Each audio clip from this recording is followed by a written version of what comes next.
Hello बच्चों, एक commerce में आपका स्वागत है। हम लोग पढ़ रहे हैं क्या चीज़? इनकम फ्रॉम हाउस प्रॉपर्टी, मकान संपत्ति से आय। तो हम लोग इस हेड में पढ़ेंगे हाउस प्रॉपर्टी का टैक्सेबल इनकम निकालना।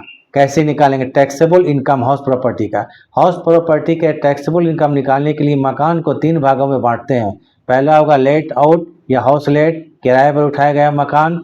दूसरा होगा आपको रेसिडेंशियल और सेल्फ ऑक्युपाइड, खुद के रहने का मकान। और तीसरा होता है मतलब रेसिडेंशियल कम सेल्फ ऑक्युपाइड, जिसमें मकान मालिक और किराएदार साथ साथ रहते हो।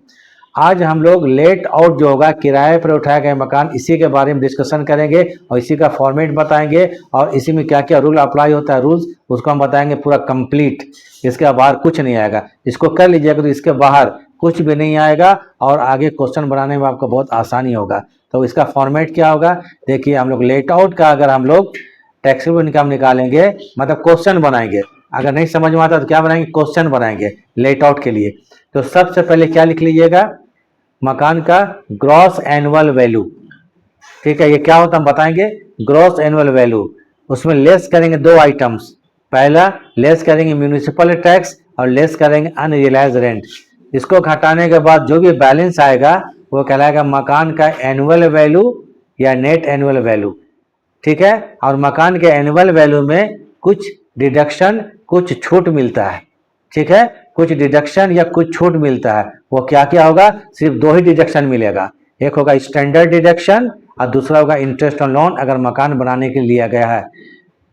इन दोनों डिडक्शन को घटाने के बाद जो भी बच जाएगा, क्वेश्चन कंप्लीट। अगर पॉजिटिव में, अगर प्लस में आता है तो इनकम फ्रॉम हाउस प्रॉपर्टी, और अगर माइनस में आता है तो loss from house property. Video को आखिरी तक देखिए, समझ में आएगा, अच्छा समझ में आएगा। और अच्छा लगेगा तो लाइक एंड सब्सक्राइब कर देंगे। तो चलिए एक फॉर्मेट को फिर से आपको समझाते हैं।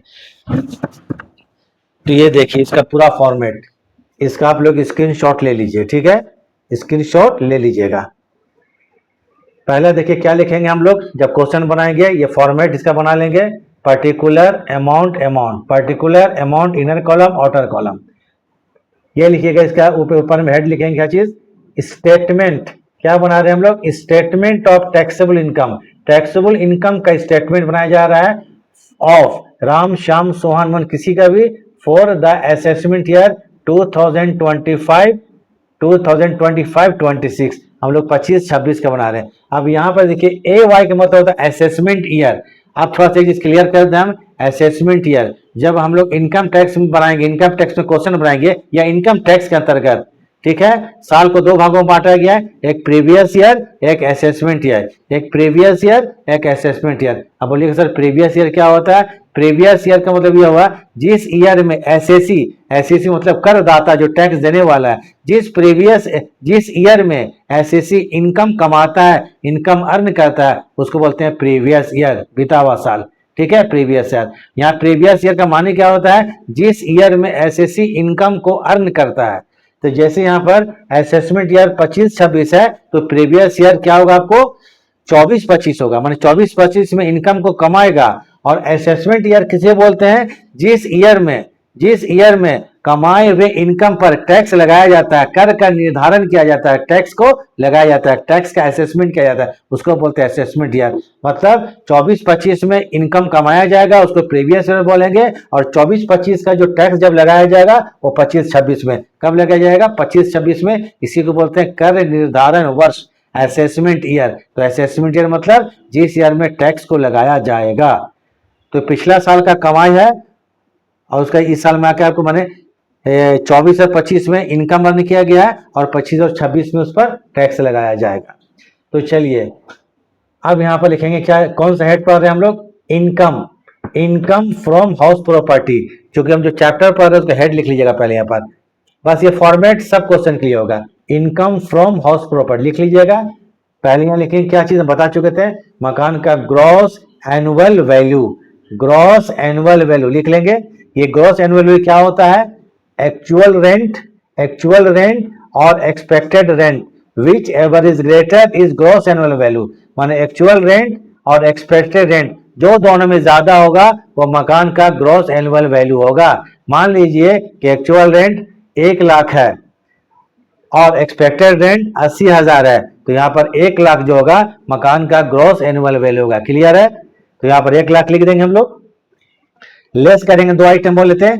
म्यूनिसिपल टैक्स, मान लीजिए म्यूनिसिपल टैक्स 5,000 है, अनरिलाइज रेंट 5,000 है, तो यहाँ पर 10,000 लेस कर देंगे। इसको लेस जब करेंगे तो ये कहलाएगा मकान क्या क्या चीज, एनुअल वैल्यू। ये मकान क्या क्या कहलाएगा, एनुअल वैल्यू। 1 मिनट, ठीक है, मकान का क्या निकल गया, एनुअल वैल्यू निकल गया। तो ठीक है, ग्रॉस एनुअल वैल्यू में हम लोग 2 आइटम को लेस करेंगे, म्यूनिसिपल टैक्स और अनरिलाइज्ड रेंट। घटाने के बाद जो बनेगा वो मकान का एनुअल वैल्यू, और कहीं के लिखा जाता है net annual value. Annual value या नेट एनुअल वैल्यू लिख लेंगे। और एनुअल वैल्यू में 2 छूट मिलता है, लेस करेंगे डिडक्शंस अंडर सेक्शन 24। सेक्शन याद रखिएगा, लेस करेंगे डिडक्शंस अंडर सेक्शन 24। ये फॉर्मेट है आपको लेटआउट का। Number 1, standard deduction under section 24A। पहले छूट क्या मिलेगा आपको, standard deduction under section 24A। ये होगा आपको 3% ऑफ एनुअल वैल्यू। जो भी एनुअल वैल्यू आएगा उसका 30% निकालिएगा, और ये फिक्स्ड है एवरी ईयर के लिए। क्या है, प्रत्येक वर्ष के लिए। इसको यहां लिख लीजिएगा, ठीक है, एवरी ईयर। उसके बाद फिर लेस करेंगे नंबर 2, इंटरेस्ट ऑन लोन। तो इंटरेस्ट ऑन लोन मतलब मकान को बनाने के लिए जो भी लोन लिए हैं उस पर इंटरेस्ट, मकान को बनाने के लिए। याद रखिएगा, मान लीजिए हम बैंक से लोन 1 लाख लिए हैं और उसका हम लोग खर्चा क्या, 1 लाख रुपया जो लिए उस 1 लाख को मकान के कंस्ट्रक्शन में खर्च कर देते हैं, तभी ये इंटरेस्ट ऑन लोन में छूट मिलेगा। ऐसा नहीं हुआ कि 1 लाख रुपया का लोन लिए और अपने घर में बेटी के शादी में, बेटा के पढ़ाई में खर्च कर दिए, तब ये छूट में नहीं मिलेगा इंटरेस्ट। याद रखिएगा, जो भी लोन लिए हैं उसका खर्चा कहाँ कर देंगे हम लोग, मकान के कंस्ट्रक्शन में। उस लोन का पैसा कहाँ लगा देंगे, मकान के कंस्ट्रक्शन में, तब इंटरेस्ट ऑन लोन ये आपको होगा, छूट मिलेगा। जो भी लोन पर इंटरेस्ट दिया जाएगा जो भी होगा। फिर additional interest on loan under section 24B। ये एडिशनल इंटरेस्ट लोन क्या होता है, ये होता है प्री कंस्ट्रक्शन, मतलब जब मकान जो बनाया जा रहा है, जो मकान का काम चल रहा है, उसके बीच में जो भी इंटरेस्ट ऑन लोन होगा उसको बोलते हैं एडिशनल और pre construction interest on loan. तो इसको बहुत लंबा चौड़ा चीज इसको निकाल के बनाना पड़ेगा, इसके लिए क्वेश्चन सोल्व करना पड़ेगा। तो याद रखिए आपको, जब हम लोग यहाँ कहने का मतलब है क्या करेंगे, इनकम फ्रॉम हाउस प्रॉपर्टी में टैक्सेबल निकालेंगे। पहले एनुअल वैल्यू, और लेट आउट में एनुअल वैल्यू में 2 ही छूट मिलता है, मेरा कहना 2 छूट मिलता है। एक क्या मिलता है आपको, स्टैंडर्ड डिडक्शन, और एक क्या मिलता है, interest on loan. Interest on 2 तरह का होगा, एक तो आपको नॉर्मल होगा जो कि आपको लोन लिए हैं मकान बनाने के लिए, एक होगा कि प्री कंस्ट्रक्शन मान मकान बनाने के पहले तक का। तो पहले तक का क्या होता है, तो क्वेश्चन बनाएंगे तब समझ में आएगा। तो ये टोटल क्या होगा, दोनों छूट हम लोग घटा देंगे। घटाने के बाद ये हो गया क्या, जो मकान का, सॉरी ठीक लिखा हुआ है यहाँ पर, ये मकान के क्या हो गया, एनुअल वैल्यू। देखिए ये मकान के क्या हो गया, एनुअल वैल्यू, हम घटा दिए। इसको इससे घटाएं तो ये फिगर आया। इसमें से ही हम लोग क्या कर दिए, आपको डिडक्शन घटा दिए, दोनों 1 2 डिडक्शन घटा दिए, ठीक है। तो जो भी बचेगा वो क्या होगा, घटाने के बाद, डिडक्शन घटाने के बाद। चलिए इसको थोड़ा हम कर देते हैं, थोड़ा और अच्छा आपको समझ में आएगा। तो इंटरेस्ट, ये क्या होगा, स्टैंडर्ड डिडक्शन, और क्या हो गया, इंटरेस्ट ऑन लोन। गलत लिखा हुआ था, ठीक है। तो ये दोनों क्या घटा देंगे, तो जो बचेगा वो इनकम फ्रॉम हाउस प्रॉपर्टी। क्या कहलाएगा, इनकम फ्रॉम हाउस प्रॉपर्टी। अगर प्लस में आएगा तो इनकम फ्रॉम हाउस प्रॉपर्टी, और माइनस में आएगा तो लॉस फ्रॉम हाउस प्रॉपर्टी। इसको आप लोग अच्छा से एक बार फॉर्मेट उतार लीजिए। इसके बाहर कुछ नहीं है, इसमें इसके बाहर कुछ नहीं है, इसको उतार लीजिए। उसके बाद कुछ, जब हम लोग लेट आउट में हम लोग टैक्सेबल इनकम निकालेंगे तो कुछ रूल्स है। तो कौन कौन सा रूल्स है, याद रखिए कि हम लोग लेट आउट में 2025-26 में 2 ही छूट मिलता है। उसके बाद कोई भी किसी किस्म का अगर छूट है तो वो आपको क्वेश्चन यूं ही दिया हुआ, उसको इग्नोर कर दीजिएगा। जैसे क्या क्या आइटम हो सकता है जिसको इग्नोर कर देंगे, अभी हम बताते हैं। देखिए, note, following expenses are not allowed for assessment year 2025-26। Following expenses are not allowed मतलब डिडक्शन में नहीं मिलेगा। For example, number 1, repairs and maintenance. अगर मकान का रिपेयर्स एंड मेंटेनेंस में खर्च किए हैं तो ये छूट में नहीं मिलेगा। रिपेयर्स एंड मेंटेनेंस में क्या हो गया, ये प्लास्टर का फुल्का के टूट फूट, या उसके बाद व्हाइट वॉशिंग हो गया, इसमें जो खर्चा करेंगे वो छूट में नहीं मिलेगा। फायर इंश्योरेंस प्रीमियम, अगर मकान का फायर इंश्योरेंस प्रीमियम पे पेमेंट करते हैं तो वो छूट में नहीं मिलेगा। एनुअल चार्जेस, एनुअल चार्जेस जो होता है वो भी छूट में नहीं मिलेगा। ये एनुअल चार्जेस क्या होता है? फॉर एग्जाम्पल मान लीजिए कोई एसएससी है, ठीक है, तो एसएससी क्या करता है, जो एसएससी क्या करता है, साल में अपने स्टेप मदर को, मान लीजिए अपने स्टेप मदर को क्या करता है, कुछ खर्चा देता है उसके मेंटेनेंस के लिए, उसको बोलते हैं एनुअल चार्जेस। मान लीजिए कोई अगर एसएससी है, वो अपने स्टेप मदर की कोई खर्चा ऐसा होता है जो कि वो अपने तरफ से देता है और छूट में मांगता है, तो एनुअल चार्जेस होता है वो छूट में नहीं मिलेगा। जैसे मान लीजिए कि एसएससी स्टेप मदर है, उसको खर्चा देता है तो ये एनुअल चार्जेस कहलाएगा, वो छूट में नहीं मिलेगा। ग्राउंड रेंट, भूमि के किराया, ये भी छूट में नहीं मिलेगा। एनी पर्सनल एक्सपेंसेस, कोई भी पर्सनल एक्सपेंसेस है, मान लीजिए बच्चे का ट्यूशन का फीस है, इसका छूट मान रहा है, मैं अपने स्कूटर का पेट्रोल का खर्च कर दिया उसका छूट मान रहा है, ये सब छूट में अब नहीं मिलेगा, याद रखिएगा। तो ये सब छूट में नहीं मिलेगा, बस ये याद रखिएगा। तो बस ये फॉर्मेट जो देख लीजिए, छूट दो ही मिलता है और कोई भी छूट नहीं मिलेगा, तो इसको आप लोग उतार लीजिए। अब चलिए हम क्या करते हैं, कुछ और है, एक और आपको नोट हम बताते हैं जो कि बहुत इंपॉर्टेंट चीज है।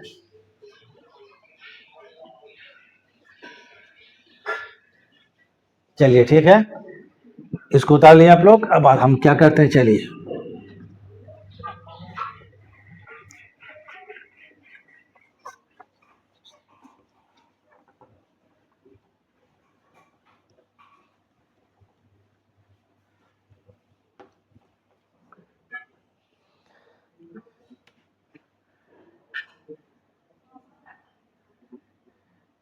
ठीक है।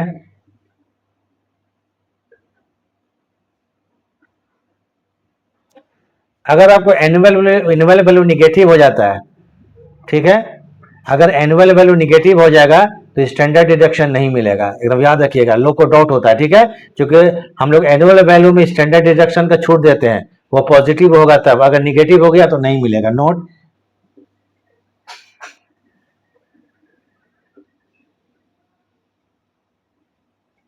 इन case of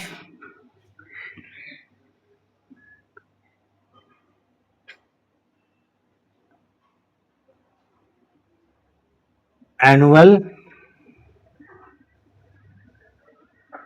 value is negative हो जाए, माने माइनस में आ जाए, निगेटिव,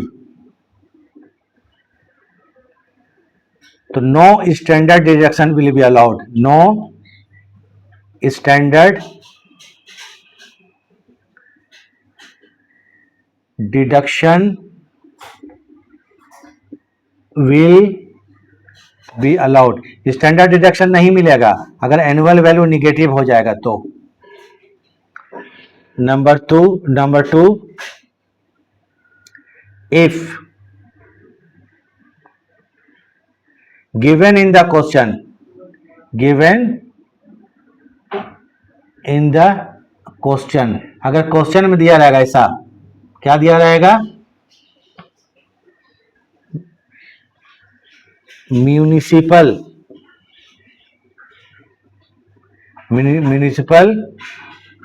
टैक्स ₹1000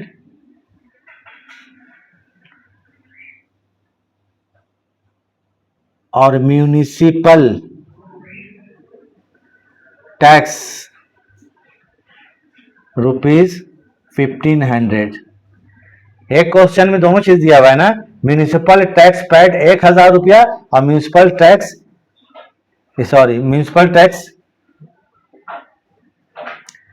पेड, ये लिखने में भूल गए थे, म्यूनिसिपल टैक्स पेड ₹1500। क्वेश्चन में दो चीज दिया हुआ है, म्यूनिसिपल टैक्स 1000 लिखा हुआ है और म्यूनिसिपल टैक्स पेड 1500 लिखा हुआ, दोनों लिखा हुआ है। क्या लिखा हुआ है, एक पेड लिखा हुआ है, क्या लिखा हुआ है, पेड, और एक में पेड नहीं लिखा हुआ है। तो अगर ऐसा क्वेश्चन में आ गया तो क्या कीजिएगा, प्रॉब्लम होता है, हम भी जब एग्जाम दिए तो प्रॉब्लम आ चुका था और दिक्कत हो गया कि भाई हम लोग, कहने का मतलब ग्रॉस एनुअल वैल्यू किसको लेस करेंगे, म्यूनिसिपल टैक्स को लेस करेंगे या म्यूनिसिपल टैक्स पेड को लेस करेंगे, प्रॉब्लम आ गया। तो याद रखिएगा, अगर क्वेश्चन में दोनों दिया रहे, म्यूनिसिपल टैक्स पेड दिया रहे, ये म्यूनिसिपल टैक्स दिया रहे 1000 और म्यूनिसिपल टैक्स पेड दिया रहे, तो हम लोग म्यूनिसिपल टैक्स पेड जो है इसी को कंसिडर करेंगे क्वेश्चन बनाने में, तो municipal tax will be considered, ठीक है ना। ठीक है, इन दिस केस अगर ऐसा केस आ गया, in this case municipal tax paid rupees कितना 1500 विल बी कंसीडर्ड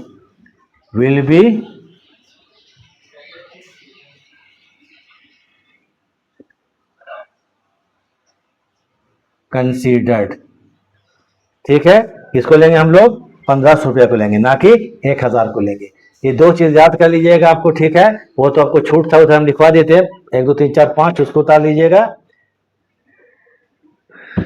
ठीक है।